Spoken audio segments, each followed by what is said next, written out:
தமிழ்நாடு நிதிநிலை அறிக்கை 2025-2026 எல்லாருக்கும் எல்லாம்.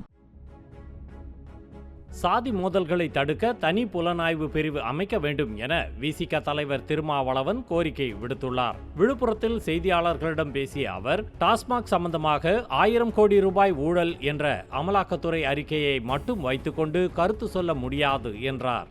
நாங்குநேரி சின்னத்துறை தாக்கப்பட்ட போது நீதியரசர் சந்துரு அவர்களின் தலைமையில் ஒரு விசாரணை ஆணையம் அமைக்கப்பெற்றது.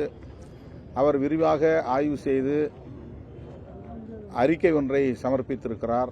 அந்த அறிக்கையில் மிக முக்கியமாக பள்ளி மாணவர்களிடையே சாதி உணர்வை தூண்டும் வகையில் சாதிய மதவாத அமைப்புகள் செயல்படக்கூடாது, அதற்கு இடம் தரக்கூடாது, அதற்கான அடையாளங்களை அனுமதிக்கக்கூடாது போன்ற அறிவுறுத்தல்களை தந்திருக்கிறார், பரிந்துரைகளை தந்திருக்கிறார்.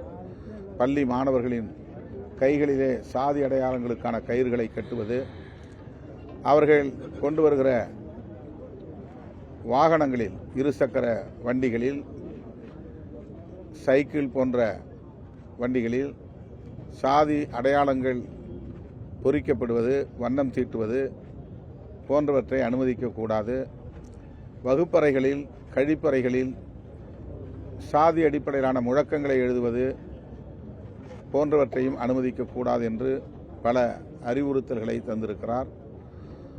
இன்றைக்கு பல சாதியவாத அமைப்புகள் அந்த பிஞ்சு உள்ளங்களில் சாதிய நஞ்சை பரப்புகிற வேலைகளில் தொடர்ந்து ஈடுபட்டு வருவது கவலைக்குரியது.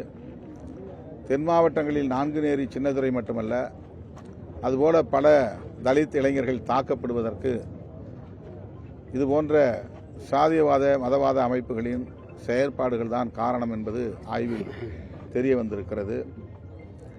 அண்மையிலே ஸ்ரீவைகுண்டம் அருகே அரியநாயகிபுரம் கிராமத்தை சார்ந்த தேவேந்திர ராஜா என்கிற சிறுவன், 11ஆம் வகுப்பு படிக்கிற பள்ளி மாணவன், 3-4 பேர் திரண்டு வந்து தாக்கியதில் பாதிக்கப்பட்டிருக்கிறான்.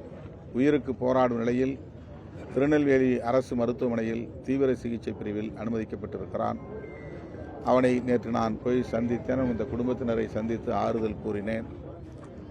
இதுபோன்ற வன்கொடுமைகள் அதிகரிப்பதற்கு எது காரணம் என்பதை கண்டறிவதும் அந்த காரணங்களை களைவதும் மிக இன்றியமையாத ஒரு தேவையாக இருக்கிறது. ஆகவேதான் நீண்ட காலமாக விடுதலை சிறுத்தைகள் கட்சியின் சார்பில் விடுத்து வருகிற முக்கியமான கோரிக்கை, சாதி மதவாத நடவடிக்கைகளை கண்காணித்து வன்முறைகளை முன்கூட்டியே தடுப்பதற்கு ஏதுவாக